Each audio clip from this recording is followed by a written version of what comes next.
ईश्वर का न रूप है न रंग, वह निराकार और अपार है। संसार में जो कुछ भी दिखाई देता है वो उनकी महानता का वर्णन करता है। लोगों को कभी भी छवियों की पूजा नहीं करनी चाहिए। मूर्ति पूजा के प्रसार के कारण मानसिक अंधकार का प्रसार हुआ है। भाग्य, किस्मत, संयोग कुछ ऐसी ही चीजें हैं जिसके बारे में कोई एकमत हो ही नहीं सकते हैं। आप इनके अस्तित्व को न तो ठुकरा सकते हैं न ही इनके भरोसे बैठे रह सकते हैं। ये भी सत्य है कि किस्मत केवल बहादुरों का साथ देती है। यदि भाग्य ईश्वर के हाथों लिखा होता तो सबसे अच्छा हमारा ही होता, मगर भाग्य तो हमारे कर्मों व इच्छाओं द्वारा लिखे जाते हैं, ईश्वर की इच्छा से नहीं। जो किस्मत में लिखा है वह भाग के आएगा और जो नहीं लिखा है वह भाग कर चला जाएगा। फिर खुश या दुखी होने की क्या आवश्यकता है, आप अपने कर्म करते रहो। पति पत्नी का रिश्ता ऐसा होता है जो या तो एक दूसरे के लिए सबसे बड़ी ताकत बन सकते हैं या फिर एक दूसरे के लिए सबसे बड़ी कमजोरी। बीवी तकलीफ देती है तो क्या हुआ, तकलीफ में हमारा साथ भी तो वही देती है। मनुष्य को अपनी कठिनाइयों की आवश्यकता होती है क्योंकि वे सफलता का आनंद लेने के लिए आवश्यक हैं। सब कुछ अपनी गति से होता है। माली 100 बाल्टी पानी दे सकता है, फल अपने मौसम में ही आता है। ना तो अधिक बोलना अच्छा है, ना ही जरूरत से ज्यादा चुप रहना ही ठीक है। जैसे बहुत अधिक वर्षा भी अच्छी नहीं और बहुत अधिक धूप भी अच्छी नहीं है। जिस तरह चिड़िया के चोंच भर पानी ले जाने से नदी के जल में कोई कमी नहीं आती, उसी तरह जरूरतमंद को दान देने से किसी के धन में कोई कमी नहीं आती। बड़ी बड़ी पुस्तकें पढ़कर संसार में कितने ही लोग मृत्यु के द्वार पहुंच गए, पर सभी विद्वान न हो सके। यदि कोई प्रेम या प्यार के केवल 2 अक्षर ही अच्छी तरह पढ़ ले, अर्थात प्यार का वास्तविक रूप पहचान ले, तो वही सच्चा ज्ञानी होगा। जो कल करना है उसे आज करो और जो आज करना है उसे अभी करो। कुछ ही समय में जीवन खत्म हो जाएगा, फिर तुम क्या कर पाओगे। इस संसार का नियम यही है कि जो उदय हुआ है वह अस्त होगा, जो विकसित हुआ है वो मुरझा जाएगा, जो छीना गया है वो गिर पड़ेगा और जो आया है वह जाएगा।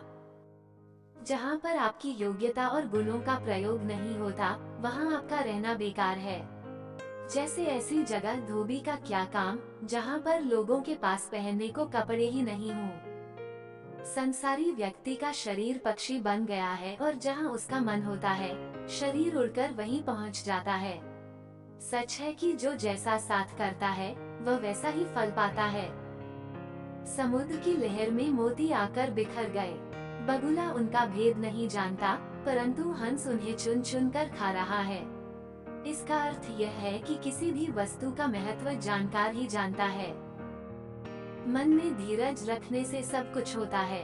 अगर कोई माली किसी पेड़ को 100 घड़े पानी से सींचने लगे तब भी फल तो ऋतु आने पर ही लगेगा।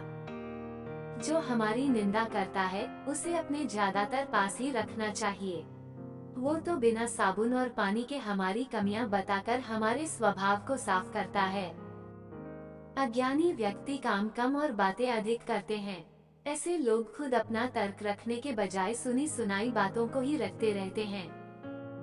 शरीर में भगवे वस्त्र धारण करना सरल है, पर मन को योगी बनाना बिरले ही व्यक्तियों का काम है। यदि मन योगी हो जाए तो सारी सिद्धियां सहज ही प्राप्त हो जाती हैं।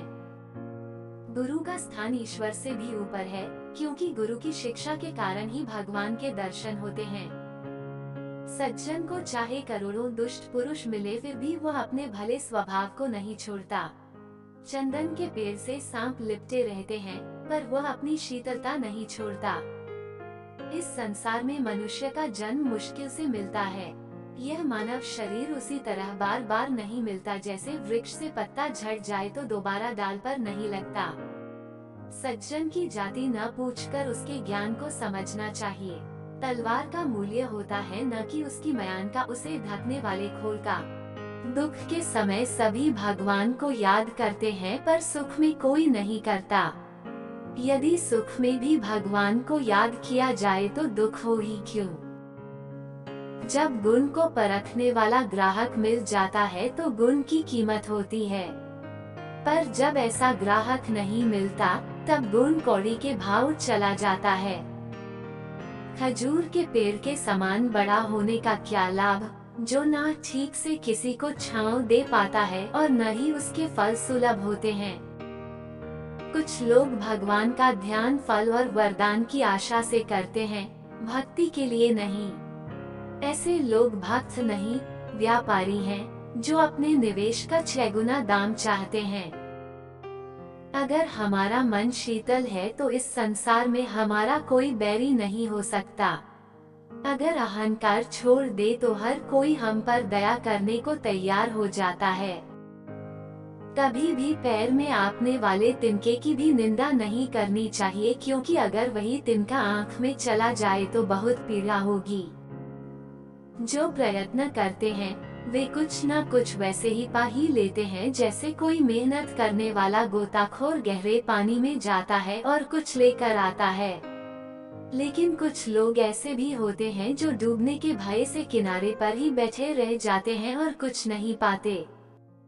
कुछ लोग बहुत पढ़ लिख कर दूसरों को उपदेश देते हैं, लेकिन खुद अपनी सीख ग्रहण नहीं करते। ऐसे लोगों की पढ़ाई और ज्ञान व्यर्थ है।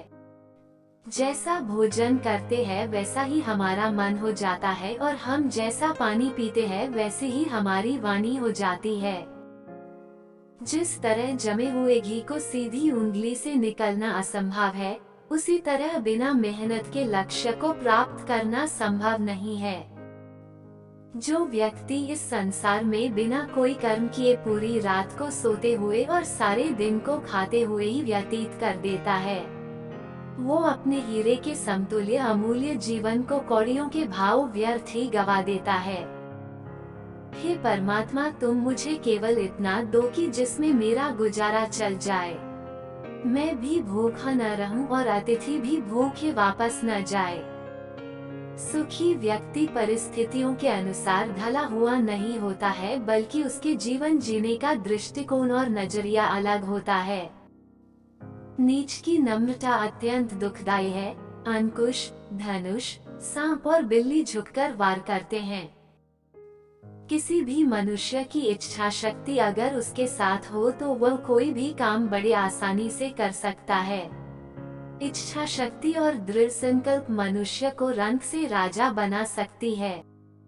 दूसरे के दोष पर ध्यान देते समय हम स्वयं बहुत भले बन जाते हैं, परंतु जब हम अपने दोषों पर ध्यान देंगे तो अपने आप को कुटिल और कामी पाएंगे। जीवन एक यात्रा है, ना कि दौड़। हमें हमेशा अपना जीवन अपने तरीके से जीना चाहिए, क्योंकि यह जीवन सिर्फ एक ही बार मिलता है। इस अवसर को पहचानो। मैंने यही सीखा है कि चाहे जो कुछ भी हो, या आज वक्त चाहे कितना भी बुरा लगता है, लेकिन जीवन हमेशा आगे बढ़ता है और यह कल बेहतर होगा।